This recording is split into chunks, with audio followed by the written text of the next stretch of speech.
And that's the thing about conference realignment is that when you talk about conference realignment, it usually comes in pairs, you know. So, the other night we talked about Wazoo, we talked about Oregon State, Corvallis, and the Palouse. We talked about it. What's the future for football looking like? Are they going to be a merger with the Mountain West? Are the Mountain West just going to get absorbed to what's left and now known as the Tupac? So now we learned today, that Tupac is back on the West Coast where it belongs. They are joining the West Coast Conference in all sports but football and baseball. We know Oregon State has a top-notch baseball team, so that matters to them. Now, when it comes to this process, this is unprecedented.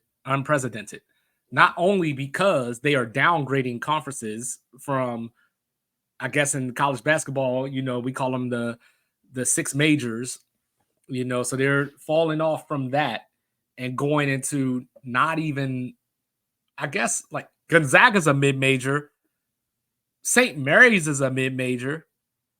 Everybody else in that conference is not necessarily a mid-major. They might be mid-major by affiliation, but San Diego is not a mid-major. Portland's not a mid-major. Anyway, so another reason why this is unprecedented is because this is a temporary fix. This goes through July 1st of next year through June 30th of 2026.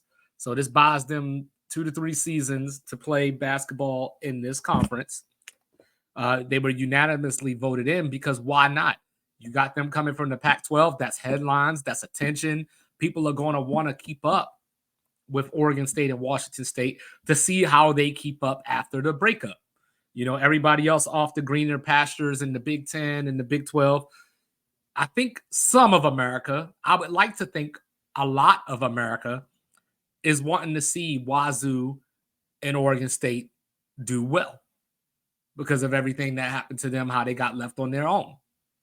Now, is there a possibility that they could end up in the Big 12 with some of their brethren? Is there a chance they could end up in the All-Coast Conference with Stanford and Cal? I don't know. I doubt it because it comes back to money, Chip Kelly. Side note, he brought up his thing about the 64-team conference P5, G5. Makes no sense. I understand it, though, because that's where we're headed anyway. But I don't like it. But we'll get back to that another time. So Wazoo and Oregon State will still get to recruit California. And make no mistake about it, even though they are coming from power conferences, if you will, this is still Gonzaga's show. This changes nothing as far as that goes. Maybe St. Mary's is still second. As you think about this, BYU came to the West Coast Conference, made a few NCAA tournaments, but it was still the Gonzaga show. This is still the Gonzaga show. And when it comes to football, the Tupac has a 6-game agreement with the Mountain West Conference, so they won't have a problem filling out their schedules. They just had to find a place for the rest of their sports. That's the part that gets missing a lot of times. There are athletes outside of the football field that matter. There are sports that matter, Title IX, all that kind of stuff going on that matters. And we, myself included, guilty of focusing solely on football because that's the moneymaker. But I'm glad for these athletes that they have this to fall back on, even if it's only for 2 to 3 seasons. Now, with that being said, I still think the end game is some kind of assumption of the Mountain West into the new Pac-12. But what's going to be left? Previous segment, you heard me talk about Memphis, Tulane, USF to the ACC potentially.